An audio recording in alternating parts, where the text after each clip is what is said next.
You're on the Bible Forum, first Sunday in August. I want to talk to you about voter fraud. As with most election cycles in the last 40 years or so, the news revolves around how corrupt and or how inept the Republican candidate really is, and how he would be wise, we would be wise to elect the Democrat, because he or she is much better equipped, much more intelligent, much more American than is his or her opponent. What we don't hear in the past as well as today is the political/moral corruption that passes as normal in Democrat-run states and cities. Not that it doesn't work in Republican places either, or as well. But there's some real doozies out there.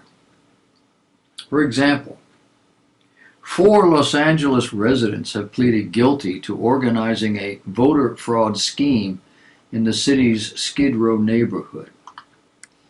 What were they doing? They were paying homeless people with cigarettes and cash to obtain fake signatures on various voter documents.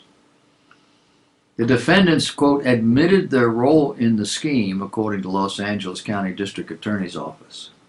The scheme specifically involves soliciting hundreds of false and or forged signatures on state ballot petitions and voter registration forms by offering homeless people $1 and or cigarettes for their participation. Crimes took place over the last 2 election cycles, 2016 and 2018. 4 other individuals implicated in the scheme faced various charges, including use of false names on a petition and voter fraud. This according to a press release from the prosecutor's office. The guilty parties in the case have thus far received sentences ranging from jail time to suspended sentences to formal probation. In Democrat Illinois in 2018, the University of Illinois at Chicago found that Chicago is, quote, the most corrupt city in the country, and that Illinois is the 3rd most corrupt state. Think of a major city in America, and it's probably run by Democrats. Los Angeles Mayor Eric Garcetti is a Democrat. State Attorney General Xavier Becerra is a Democrat. Secretary of State Alex Padilla is a Democrat. Lieutenant Governor Eleni Kornelakis is a Democrat. And of course, Governor Gavin Newsom is a Democrat. New York City's far-left mayor is Bill de Blasio, nominally a Democrat. He's more socialist than anything. The state attorney general is a Democrat, as is the Secretary of State, as well as Lieutenant Governor Kathy Hochul and Governor Cuomo. Washington, D.C. Mayor Muriel Bowser is a Democrat. The last Republican mayor served in Washington, D.C. in 1910. D.C. Attorney General Carl Racine is a Democrat, as is the chairman of the City Council, Phil Mendelson, and Chairman Pro Temp Kenya McDuffie. In fact, 9 of the 11 council members are Democrats, and the other 2 are left-leaning independents. In Philadelphia, Mayor James Kenney is a Democrat. The city's last Republican mayor served in 1952. Pennsylvania Attorney General is Josh Shapiro, a Democrat. Secretary of State, Lieutenant Governor, and Governor are all Democrats. Minneapolis hasn't had a Republican mayor since 1961, not counting Richard Erdahl, who served 1 day in 1973. Mayor Jacob Frey is a Democrat, as is State Attorney General, Secretary of State, Lieutenant Governor, and Governor all together. Baltimore and Oakland haven't had Republican mayors since the 60s. It's been more than 100 years since Newark, New Jersey had a Republican mayor. Poverty and inner-city squalor is not as the left would have us believe. They tell us it's the result of a lack of social safety net funding. However, according to the U.S. Department of Energy's Residential Energy Consumption Survey, Over 99% of those classified below the poverty level have a refrigerator, a television, a stove, or an oven. 81% have a microwave. 75% have air conditioning. 67% have a second television. 64% have a clothes washer. 38% have a personal computer. In the United States, most poor people, over 80%, have cell phones. And cell phones double as televisions, cameras, and computers. People are not living in abject poverty unless they do, as they do in third world countries, where people are starved for the basic necessities of food, clothing, clean water, and housing. And that doesn't count the number of absentee fathers. Psychology today notes that children without fathers in their home are susceptible to diminished self-respect, self-concept, and compromised physical and emotional security. They have behavioral problems, likely to be truant, and have poor academic performance, to be delinquents, to commit crimes as young people, including violent crime. They are likely to be promiscuous and get pregnant. They're likely to use drugs and alcohol to an abusive manner, to be homeless, to be exploited and abused, to have physical health problems, mental health disorders, to not have the everyday life chances or the future relationships. And they are likely to have a higher level of mortality. In Illinois, and that's because they don't have a father. In Illinois, 23% of one-parent households are headed by Caucasians. By comparison, 39% of Hispanic/Latino households are headed by males. And a whopping 73% of African American households are single-parent homes, largely with women being the only adult. Numbers are fairly consistent in states with the largest cities. In New York, 64% of African Americans come from single-parent households.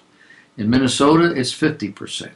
In Pennsylvania, it's 71%. California, 62%. Washington, D.C., 78%. And the largest cities in these states have been run by Democrats for years. If Democrats have the answers to inner city struggles, they've been keeping it to themselves. So, what are the real solutions to these real problems? The obvious answer is God. But you're not going to hear that from politicians. You're not going to hear that from the various experts, so sociologists and the like. The definition of insanity is doing the same thing over and over again, expecting a different result. And that's exactly what we're doing. What's missing in our culture is character. The commitment to doing what's objectively right rather than what's natural, rather than what's easier, rather than what's popular. That we have an entire generation of people who do not know that life only works one way is the result of the breakdown of the family. And I'm not talking about just those who are on welfare or in serious financial or moral trouble. The average American family today is dysfunctional. The majority of men do not see their responsibility in terms of nurturing and developing a strong family unit. The majority of women do not see their responsibility in terms of caring for their children. They go off to work as soon as they can after they've given birth. Now the excuse is finances. But it used to be people did not marry until they had the finances to support that family. And that support came almost exclusively from dad, not mom. Well, it's different now. Not that different. This is the 21st century. We can't do it anymore. But you can. It's called deferred reward. You don't get 2 cars, a house, 3 TVs, 5 computers, and cable unless you can afford them. And you can't afford them until after you've accounted for your family's essential needs. I married at age 19. I don't recommend it. I loved it. It wasn't a problem for me. I have no bad memories of it. But I had a job that supported my family. When I had 3 children, and I had those children by the time I was 27 years of age, I had the wherewithal to support those children. We owned our own home, well, a mortgage company. We were sending our children to Christian schools, 2 at least, third was too young. We have always had 2 cars, food, clothes, and we have always given at least 10% of our income to our churches. I was 65 years of age before I ever received a salary from ministry that was what most people would call adequate. I left my job at age 30, and it was 35 years later when I got a salary that really was what I needed. Today, most people will say, oh, this is impossible. The economic situation is different now. But it's not. I live today on Social Security and a part-time job. We own our own home and the bank. We have 2 cars. They're both paid for. I got a little money put away for whatever our future may hold. I don't have enough income to have to pay taxes. And that's a good thing. When I was in the ministry, I structured my income to make sure that I didn't pay taxes. The point is, you don't have to live beyond your means, because life is not about the things. It's about what's important. And God is the most important aspect of our lives. He gives life. You wouldn't have a job if you didn't have life. He gives peace, inner peace, the peace that passes all understanding. And He gives the only rewards that matter. The Democrats don't have the answers, but neither do the Republicans. God does.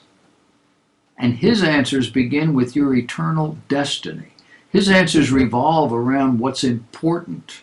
What's important are character qualities like decency, structure, reliability, dependability, character, commitment. None of these are provided to you by the government. All of these are developed in the crucible of life as you live it, as you get knocked about, which means you are the pivot point for success or failure. What you believe, what you do, how you do it, who you trust. If these do not revolve around the one true God of the universe, your future is not settled. It's not certain. And your present will not reflect positive qualities. 90% of life consists of taking out the trash, the routines of life. Get used to it. Or you will finish your course wishing you had.